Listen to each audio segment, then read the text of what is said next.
Աշխարհում ամեն 7 դեռահասից մեկը հոգեկան առողջության խանգարումներ ունի։ Ինքնասպանությունը 15-ից 19 տարեկանների շրջանում մահվան 4-րդ պատճառն է։ Հոգեկան առողջության խանգարումների 50%-ը սկսվում են մինչև 14 տարեկանը, սակայն դրանց մեծ մասը չի հայտնաբերվում եւ չի բուժվում։ Այս տվյալները Առողջապահության համաշխարհային կազմակերպության եւ Գիտնաքս վերլուծական հարթակի 2024 թվականի համատեղ զեկույցից են։ Հայաստանում դեռահասների հոգեկան առողջության վերաբերյալ համապարփակ եւ թարմ տվյալներ չկան։ Հասանելի է միայն ամերիկյան Բրիքհեմ Յանգի համալսարանի Ballard Brief հետազոտական հարթակի կողմից արված ուսումնասիրությունը, որի համաձայն Հայաստանում հոգեկան առողջության ծառայությունները սահմանափակ են, հատկապես երեխաների եւ դեռահասների համար։ Ըստ այդ զեկույցի մեր երկրում գործում է ընդամենը 2 ամբուլատոր կենտրոն։ Չափազանց սահմանափակ է նաև մասնագետների հասանելիությունը։ Բնակչության թվի կտրվածքով յուրաքանչյուր 370,000 երեխայի համար հասանելի է միայն 1 մանկական հոգեբույժ։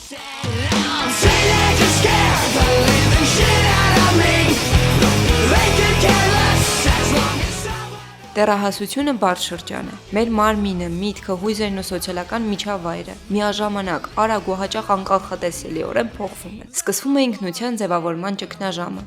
Ով եմ ես, որն է իմ տեղն աշխարհում, ինչ եմ ուզում։ Հարցեր, որոնք մեծամասամբ ներքին լարվածություն, անվստահություն եւ հակասություններ են առաջացնում, թե ինքներս մեզ հետ, թե շրջապատի հետ։ Դեռահասներին սովորաբար բնորոշ է տատանվող ինքնագնահատականը, քանի որ այս փուլում իրանք փնտրում են իրենց անձը, ով եմ ես հարցը իրենց ոչ շատ ակտուալ է,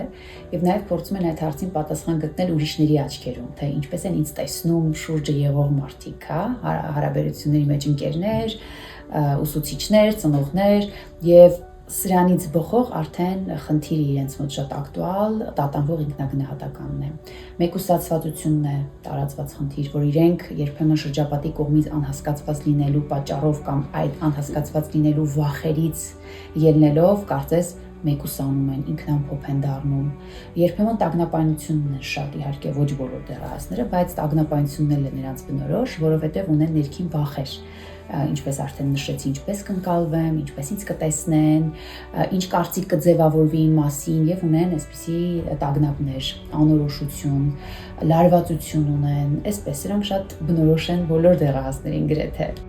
Մասնագետի կարծիքը հաստատում են նաեւ դեռահասները։ 14-ից 17 տարեկան 70 դեռահաս Երևանի տարբեր դպրոցներից, սոցիալական ու կրթական տարբեր մակարդակներով հոժարական մասնակցեցին իրենց մասին հարցմանը, որի բովանդակության գրեթե 50%-ը նրանց մենթալ առողջությանն է վերաբերում։ Այս ոլորտը հաճախ է անտեսվում, որովհետև հիմնականում աննկատ է։ Հարցերն անդրադառնում էին նրանց սթրեսի մակարդակին, հասկացված լինելու զգացողությանը, ծնողական աջակցությանը, սոցիալական հարաբերություններին եւ բուլինգի փորձին։ Արդյունքներն ուշագրավ են։ Հարցվածների 50%-ը տարբեր հաճախականությամբ սթրես են ապրում, ինչն ազդում է նրանց ընդհանուր հոգեկան բարօրության վրա։ Ուշագրավ է նաև այն, որ չնայած ավելի քան 90%-ն իրենց ապահով են զգում տանը, բայց 70%-ն ասում են, որ իրենց հաճախ չեն հասկանում, ինչը հանգեցնում է մեկուսացման։ Գրեթե բոլորն ասում են, որ սոցիալական ցանցերը դրական են ազդում իրենց ինքնագնահատականի վրա։ Սոցիալական կապեր կան մեծ մասի մոտ, բայց փոքր հատվածը մոտ 5%-ը չունի մտերիմ ընկեր։ Բուլինգի ենթարկվելը եւ դրա կիրառումը գրեթե հավասարաչափ են տարածված, ինչը փաստում է միջավայրային խնդիրների մասին։ Ամենահայտնի ծեծված թեման բուլինգն է, ինչքան շատ այսօր այդ մասին խոսվում է, մի տեսակ անգամ թրենդային թեմա է, եթե կոպիտ արտահայտվենք, բայց լուծումներ կարելի ասել շատ չկան, ու այնպես չի, որ լուծումների առումով զարգացում կա։ Խնդիրներ շատ կան, բայց հարցմանը մասնակցած դեռահասների շուրջ 30%-ը ոչ մեկին չի պատմում իր խնդիրների մասին։ Մասնագետը սրան բացատրություն ունի։ Լռում են գուցե նրանից, որ երբեմն իրենք մեծացել են այնպիսի ընտանիքներում, որտեղ չկա մշակույթ զգացմունքների մասին խոսելու։ Իրենց ընտանիքում ոչ մաման, ոչ պապան երբեք չեն եկել ու այսպես անկեղծ խորհրդություններ չեն ունեցել։ Այսինքն տարբերակ 1, իրենք չունեն այդ մշակույթը խոսելու առհասարակ իրենց զգացմունքներից։ Գուցե չեն խոսում, որովհետև ունեցել են բացասական փորձառություն, որ երբ որ նախկինում խոսել են, հանդիպել են գնահատանքի, հանդիպել են անտեսման, որ իրենց ուշադրություն չեն դարձրել, կամ տվել են շատ հստակ դատող գնահատական, քննադատական վերաբերմունք։ Գուցե չեն խոսում, որովհետև իրենք կարծում են, որ իրենց խնդիրները մեծահասակների աչքին շատ անլուրջ կարա թվա, որ կմտածեն, այս ինչ հիմար բաների մասին էս օրինակ մտածում, դրանից ելնելով չեն խոսում եւ այսպես։ Սոնան իմ գործընկերուհին է ռադիոյում։ Նա կարծում է, որ հաճախ հենց ծնողներն են դեռահասների լռության պատճառը։ Ինչու են մեծահասակները դեռահասների խնդիրներին ոչ լուրջ մոտենում, այսինքն եթե քեզ տխուր ես զգում կամ ինչ-որ դեպրեսիայի մեջ ես ընկած ու իրոք քո մոտ ճգնաժամա, ծնողները ինչ-որ կատակի են տալիս, ասում են դե լավ երեխա այս կանցնի, բայց երեխան էլ է փաստացի ունենում խնդիրներ, որոնց մասին ցանկանում է մեծահասակի հետ խոսել, բայց հենց ուզում է խոսի, ծաղրի առարկային վերածում են երեխային կամ ընդհանուր այդ խնդիրը։ Ծնողի դերը կարող է լինել կառուցողական եւ կարող է լինել քանդող։ Եթե ծնողը փորձում է լինել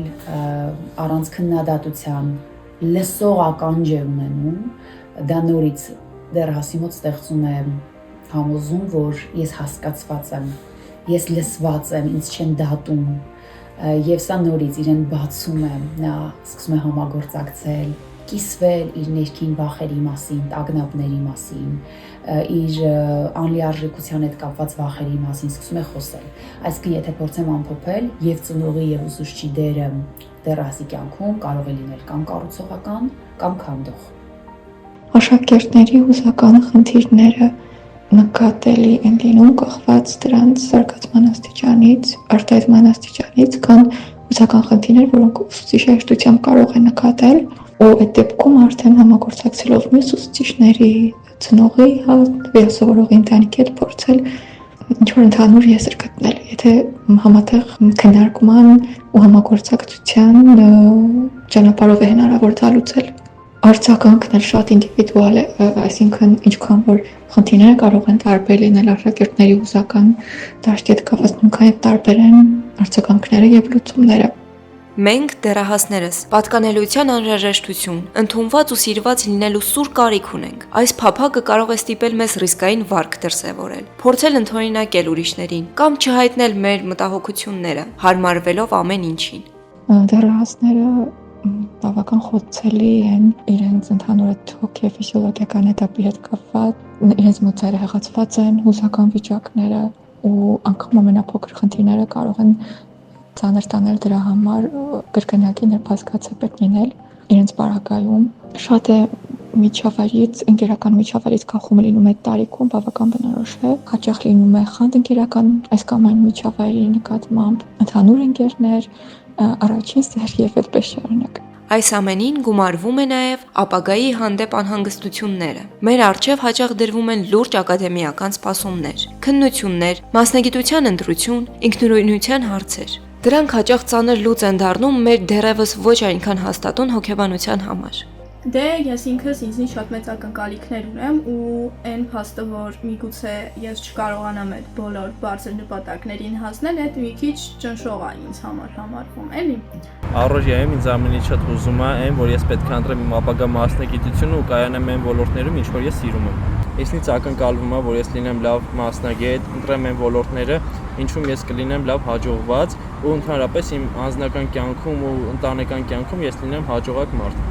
Ինչպես կհաղթահարեմ ինձ հանդիպող փորձությունները, կկարողանամ ընդունված լինել շրջապատում, կարդարացնեմ արդյոք ծնողներիս, ուսուցիչների սպասումները, կկարողանամ ճիշտ մասնագիտություն ընտրել, կլինեմ ցանկալի ընկեր, լավ մարդ ու մասնագետ։ Մեր գլխում տասնյակ անհայտներով խնդիրներ են, որոնց մասին քիչ ենք խոսում, որովհետև փորձում ենք ինքնուրույն լինել։ Բայց հաճախ մասնագետների կարծիքով մեր լռությանը նպաստում են նաև տարածված կարծրատիպերը։ Օրինակ տղան պետք է չլացի, տղան պետք է միշտ ուժեղ երևա, կամ աղջիկը պետք է բարձր չխոսի, աղջիկը պետք է լեզվանի չլինի, եւ սրանք շատ տարածված կարծրատիպեր են, համոզումներ են, որոնք բերում են իրենց բացասական հետևանքները։ Օրինակ, երբ որ ասվում է, որ տղան պետք է չլացի, տղան պետք է միշտ ուժեղ լինի, սա բերում է նրան, որ երբ որ դեռահաս ունեն ներքին խնդիրներ, տխրություն, ցավ, վախեր, տագնապներ, ինքը ուղղակի սկսում է դրանց մասին չխոսել, փակվել,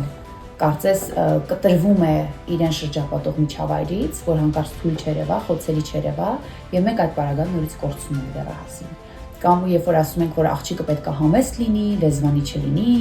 հնազանդ լինի, խոնարհ լինի, Դա նորից բերում է նրան, որ օրինակ աղջիկների բaragայում իրենք նորից սկսում են չխոսել իրենց ներսում կատարվող բովանդակություններից եւ նորից արդյունքում մենք կորցնում ենք կապը դեռահասի հետ։ Հետո ասում ենք, որ չի շփվում, ամբողջ օր իր սենյակում է, մեկուսացված է, ինչու՞, չէ՞ որ դա հետևանք է։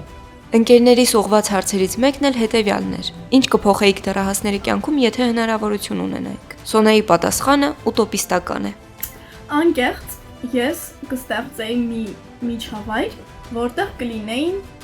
միայն դեռահասներ, այսինքն մեծահասակներ չեն լինի եւ երեխաներ չեն լինի։ Կլիներ շատ ուրախ զվարթ մի աշխարհ փոքրիկ։ Նարեկն ավելի ռացիոնալ է մտածում։ Ոչ մի բան չէի փոխի, չնայած խորհուրդ կտայի դեռահասներին պահել իրենց ինքնությունը, թե որ շրջապատում է լինեն, իրենք իրանցով մեծ արժեք են ներկայացնում։ Իսկ ես կավելացնեմ. ինքնություն ունենալու համար հաճախ լսեք ինքներդ ձեզ եւ հաճախ խոսեք ձեր մտահոգությունների ու վախերի մասին։ Գուցե չհավատաք, բայց մեր ծնողները նույնպես վախեր ունեն, ու երբեմն խոսելու միջոցով այդ վախերը փարատվում են, ու ավելի անցավ է անցնում սեպարացիան։ Երբեմն մենք ծնողներս կամ ուսուցիչների դերում եթե լինում են, մենք ունենք շատ լուրջ վախեր, որ մեր դեռահասը չսխալվի, որովհետև դա շատ կարևոր կյանքի փուլ է եւ ցանկացած փոքրիկ սխալ կարող է ճակատագրական լինել, մասնագիտություն է ընտրում, չգիտեմ, սիրածանձ է ընտրում, ընկերուհի է ընտրում եւ մենք մեր ներքին տագնապներից ու վախերից ելնելով սկսում ենք միջամտել, սկսում ենք իրենց փոխարեն որոշումներ կայացնել, արգելել ինչ-որ շատ կարևոր բաներ, բայց դրանք մեր վախերից են գալիս։ Ծնողը կամ մեծահասակը, ով դեռահասի կողքին է, պետք է գիտակցի իր վախերն ու տագնապները եւ թույլ չտա, որ հարաբերությունների մեջ դրանք առաջնորդող լինեն։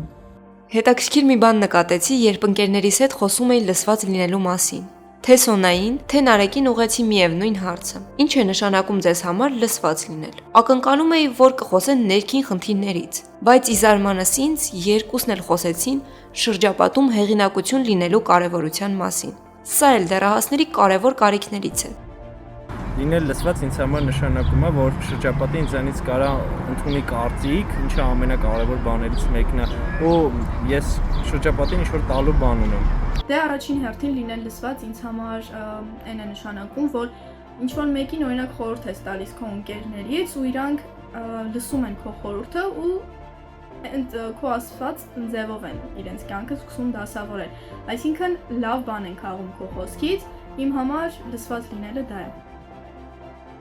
Հետազոտական այս աշխատանքում կարող է խոսել նաև դեռահասի վրա համացանցի դրական ու բացասական ազդեցության, անառողջ ցնվելու, դասերին ու ընկերներին հատկացված ժամանակի ու այլ ոլորտերին առնչվող հարցերից, որովհետև դրանք նույնպես ուսումնասիրել եմ։ Ուրախալի է, որ հարցված դեռահասների հոգեբանական վիճակի ինդեքսը կազմում է մոտ 83 միավոր 100-ից, ինչը ցույց է տալիս համեմատաբար դրական հոգեկան վիճակ։ Բայց այս տեսանյութով ուզում եմ հետևյալ ուղերձը հասցնել։ Մեր դեռահասների սուզական լեզուն դեռևս սահմանափակ է։ Այդ պատճառով հաճախ դժվարանում ենք օգնություն խնդրել։ Էլ չասեմ, որ մեր հասարակության մեջ հոգեկան առողջության խնդիրները դեռևս խարանելի երևույթ է դիտարկվում։ Ուստի, թանկագիններս, եթե ոչինչ չհիշեք այս տեսանյութից,